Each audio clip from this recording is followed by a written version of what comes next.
Dante, ¿qué es la locura? La locura tiene varias concepciones, digamos, ¿no? O sea, creo que el que estás buscando es un poco la concepción cultural de la locura. La locura, médicamente hablando, bueno, es una alteración de la percepción, una percepción alterada de la realidad.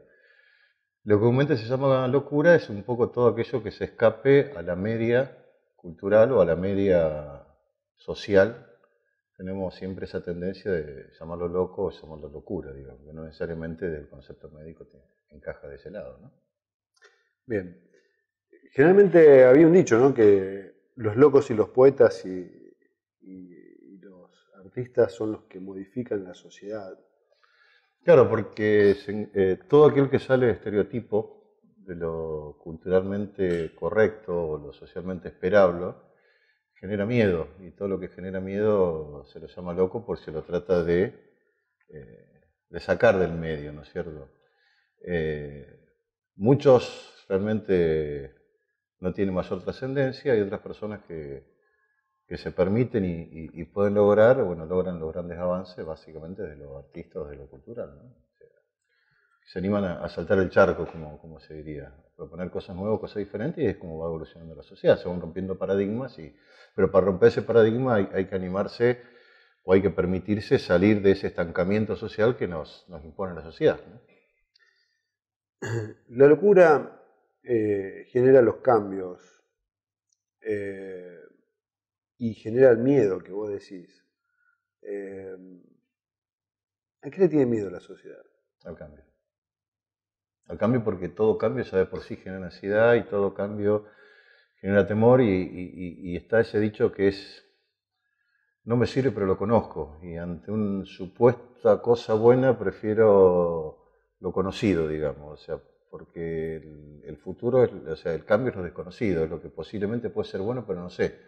Más vale me quedo en lo que conozco, no sirve mucho, pero lo conozco. Y eso nos daba al ser humano una tranquilidad, o sea, le da una especie de control sobre lo que lo rodea, y eso le permite bajar los montos de ansiedad. Lo desconocido te genera altos montos de ansiedad, ya sea desde lo personal, desde lo chiquitito, cuando te proponen algún cambio que uno tiene que arriesgar algo, uno no se anima, y bueno, y en lo social o en lo macro, digamos, en lo micro y en lo macro también genera ese temor, digamos. Sí, la promesa de que va a ser bueno está, ahora, ¿y si no? Más vale me quedo con esto que conozco y no me sirve, no estoy muy satisfecho, pero lo conozco. Finalmente los poderosos, los gobiernos y los políticos, de hecho, generan a través del miedo la dominación. Es un instrumento de poder, concreto, ¿no? Pero eso básicamente, aquellos líderes, no sé, llamémoslo negativos, ¿no es cierto? Pero vos ves un poco la historia de estos líderes, que realmente surgen en sociedades que han tenido una crisis, y aparecen estos líderes como una especie de salvadores, y después entra, no sé, llamarlo enfermedad de poder, o ahora como está de moda llamarlo síndrome de Ibris, o darle un nombre a este tipo, donde la persona al principio tiene buenas intenciones, generalmente, ¿no? El gobernante tiene buenas intenciones, se rodea siempre de una corte de aduladores que no hacen más que halagarlo constantemente. Llega un momento, como se diría culturalmente, se la cree, Y después pasa a una tercera etapa que es la paranoia, entonces ve enemigos por todos lados y bueno, y ahí viene el enquistamiento del poder. O sea, por ahí el caso más conocido es de Stalin en Rusia, ¿no es cierto? O sea, que en ese momento estaba completamente aislado, paranoico, encerrado y dominando toda la Rusia, Sí, ¿no? O sea, también y como eso un montón, ¿no es cierto? Nerón, que le prende fuego a Roma. Roma, bueno, después Mussolini, Hitler, y Sí, bueno, sí, todos sí, grandes que sí. han surgido, o el mismo Castro en Cuba, digamos, que han surgido después de una crisis, digamos. O sea, nunca nos preguntamos por qué surgen, pero cuando uno empieza a estudiar un poquito por qué surgen estos grandes líderes, es como que el país necesita una imagen fuerte para armar. Y después el problema es que se enquistan en ese poder, digamos, porque se creen los salvadores y la serie de aduladores que lo sostienen le termina haciendo creer al líder que sin él después de eso se acaba el mundo, ¿no? Esa omnipresencia que le genera el poder a algunos líderes, ¿por qué la sociedad en masa lo acepta? Y lo acepta por varias razones. Una es que la gran cantidad de población, digamos, como te dije antes, surge después de una crisis, un proceso generalmente económico, o sea, bastante malo, digamos, siente que este líder le dio una respuesta. Y ahí es lo que te hablaba antes del miedo al cambio. Más vale me quedo con esto, que sé que comparado con lo anterior me sirve un montón, y lo nuevo no sé si me va a reunir todas las expectativas que yo quiero, digamos. Y después también por temor. O sea, no te olvides que estos líderes a la larga terminan generando miedo, no sé si es el reinado del terror, que ha habido muchos casos, ya sea terror real o terror simbólico, pero el terror termina estando, digamos. El famoso no te metas, no hago nada, me persiguen. Entonces, bueno, o sea, hay como la gran mayoría de la sociedad es como el ganado que sigue al becerro con la campanita y vamos todos por detrás, digamos. O sea, hay una especie de acomodamiento a sigamos la inercia, total tan mal no estamos, digamos, ¿no? Y partiendo de la base que hay un montón de gente que tiene un gran poder de adaptabilidad, no tiene demasiada expectativa y un gran poder de adaptabilidad. Bueno, lo que hablaste al principio de la gente que genera los cambios, de los locos que generan los cambios, son el 5% de la población, que es los que se animan a pensar diferente, a hacer cosas diferentes, y después, bueno, hay gente que lo sigue. Pero estamos hablando de un 5 o 10% de la población, el 90% restante de la población tiene un gran poder de adaptabilidad y continúa en inercia que mayoritariamente se va acomodando o amoldando a las necesidades que va teniendo. Sí, hay un dicho de José Ingeniero, ¿no? Que dice el 90% de la sociedad no sirve para nada. El hombre mediocre. Entonces, bajo esta dominación y este miedo en una sociedad machista, ¿no? Esto lo genera y termina yendo a los hogares. O sea, entonces, ahí aparece este tema de la difícil tarea, ¿no? Que tienen las mujeres para salir de un hogar de golpes y de maltrato. Y quiero que se decía antes, o sea, no podemos abstraernos de lo macro o de lo social y eso se traslada a lo micro, porque son las conductas que están en el ambiente, son las conductas que lo ves arriba, lo ves a medio y la terminas viendo abajo. Y hay como una especie de abuso permisivo, ya sean arriba, al medio y abajo, digamos. Y el abajo sería el último bastión, que es el primer núcleo que es la familia, digamos. Entonces están esas cuestiones del sí porque sí o porque yo lo digo, o sea que por ahí ciertos gobernantes terminan diciendo esto es así porque yo lo digo, bueno, abajo termina siendo lo mismo, digamos. O sea, y como dijiste vos antes, una sociedad machista donde la imposición es por la fuerza, y no por el convencimiento, por el diálogo, está bien, por el convencimiento, por el diálogo nunca hay imposición, pero por darle cierto nombre para que se entienda, o sea, si un cambio de conducta tendría que ser por el diálogo o por el convencimiento.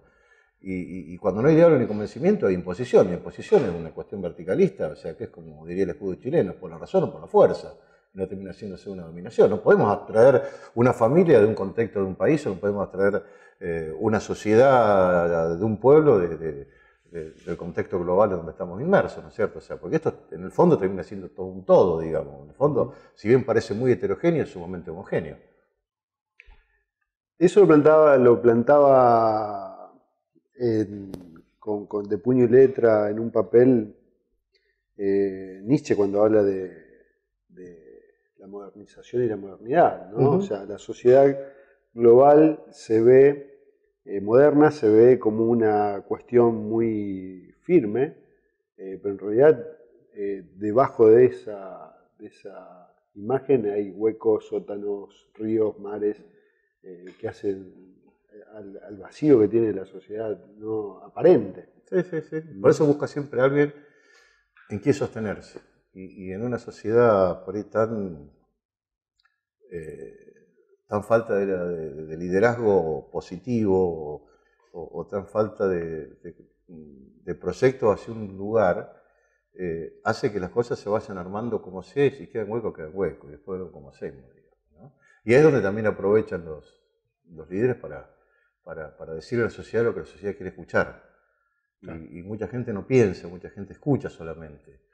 Y no hace un razonamiento, no hace una autocrítica de lo que te están diciendo. Es comprar el discurso por el discurso en sí mismo, digamos. O sea, y no, a ver, no es ni bueno ni malo, pero bueno, eso después tiene unas consecuencias. O sea, en este tipo de cosas nada es gratis, todo tiene un costo. El costo a corto plazo, a mediano plazo, a largo plazo. Entonces, si compramos un discurso porque solamente que tiene que ver a lo mejor por la globalización, porque estamos pasados de vuelta, porque no tenemos tiempo para pensar y vivimos una cosa bien superficial por el estilo social que estamos viniendo y no paramos como si era el fútbol, no paramos la pelota y levantamos la cabeza, después las consecuencias en un momento las pagamos, ¿no es cierto? ¿Cómo es esta ida de la sociedad, sobre todo argentina, copiando el modelo europeo con respecto al individualismo, ¿no? Que se planteó en Europa ya hace varias décadas, donde nace el nuevo movimiento social del autocomplaciente, ¿no? Uh-huh. O sea, el tipo que no sale más de la casa y no necesita a otra persona. Sí. ¿Lo ves implantado acá, que se va implantando de a poco? Y acá yo creo que Argentina está todavía en la búsqueda, creo que somos una nación bastante joven. Hemos tenido siempre esa cuestión de querer padecernos y no hemos tenido nunca nuestra identidad propia. Siempre hemos tratado de copiar en una época los franceses, otra época los ingleses, otra época los españoles, otra época los italianos, otra época los yanquis, o sea, estamos como que buscando en cierta forma la identidad argentina. O sea, hablamos de identidad argentina, lo único que hablamos es de tango y de fútbol, y para de contar, digamos. O sea, Sí, sí. y como que la identidad propia creo que todavía falta tiempo para encontrarla, entonces sí, pasan cosas como comentaba recién, y de ahí para el otro extremo, viste, de acuerdo a la etapa de tiempo que estamos pasando, van pasando diferentes etapas. Creo que somos un país demasiado joven todavía como para todavía tener una identidad más bien marcada, y más como dice el dicho, o sea, que se dice que los mexicanos descienden de los aztecas, los peruanos de los incas, los argentinos del barco. Entonces esta pluralidad de gente que ha venido acá, que no necesariamente ha sido la crema innata de Europa, ha sido, nuestros ancestros no eran gente escapada de la pobreza o de la guerra de Europa. Bueno, creo que en esa búsqueda este pool de culturas hace que en algún momento podamos tener una cierta identidad propia, que creo que hoy por hoy no la tenemos. Hoy por hoy vamos por donde sopla el viento, y el viento lamentablemente lo sopla el de arriba. Si vos ves un poco la historia argentina en los últimos años, hemos ido para arriba, para abajo, para la derecha, para la izquierda, para todos lados, digamos. Y siempre aparece una nueva figurita que nos dice, bueno, ahora hay que ir para allá, y terminamos haciendo todo para allá, digamos. Y vamos cambiando de rumbo constante y permanentemente. Y siempre nos adaptamos al que esté arriba, ¿no? Sí, pasa por ahí un poco por el tema de la cuestión esta de la gente de aceptar por comodidad, ¿no? La Y no complacencia. enfrentar el riesgo. Yo creo que todo esto tiene una cuestión muy complicada y muy significante con respecto a la familia, la división familiar, ¿no? Que debería ser el elemento, el individuo, El pilar fundamental, de donde la se basa sociedad. todo. ¿Mm? Eso es fundamental. Lo veo como que está Se con mucho vacío. se está agrietando, lamentablemente se está agrietando. Pero bueno, tampoco hay un modelo, tampoco hay una imagen. O sea, pasamos de un extremo a otro, ¿no es cierto? Tenemos una imagen de familia totalmente hipócrita, donde no funciona pero hay que sostenerla, a una intolerancia que te miro feo dos veces y ya me divorcio y me voy porque no te aguanto. O sea, y creo que ese equilibrio es lo que está faltando y creo que tiene que ver con inmadurez estamos teniendo, ¿no?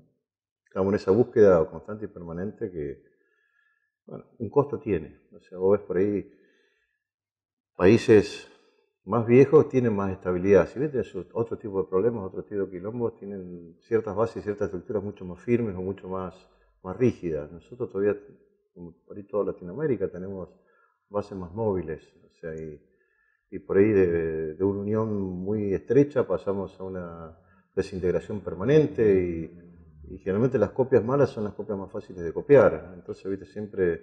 ¿Por qué? Porque no requiere tanto esfuerzo, digamos. Lo bueno hay que hacer un tiempo de pensamiento y raciocinio, en cambio lo malo se aplica al toque, digamos. Y lo que hablabas antes de lo que es la violencia de género, creo que hablabas de eso, es como que hace 15 años atrás existía, pero nadie sabía que existía. Hoy por hoy hay violencia, lamentablemente hay violencia de género por todos lados y no hay una respuesta por parte, no sé si del sistema judicial sí, el sistema judicial que lo tiene que dar. Hay todavía como una especie de permisibilidad, entonces lo hago, pero no pasa nada, digamos, y estamos con amenazas y amenazas que vamos a hacer esto, y en realidad nada cambia, digamos, ¿no? Entonces, creo que en esa búsqueda es lo que nos falta madurar como sociedad todavía, ¿no? Antes, muchas gracias. Bueno, un placer.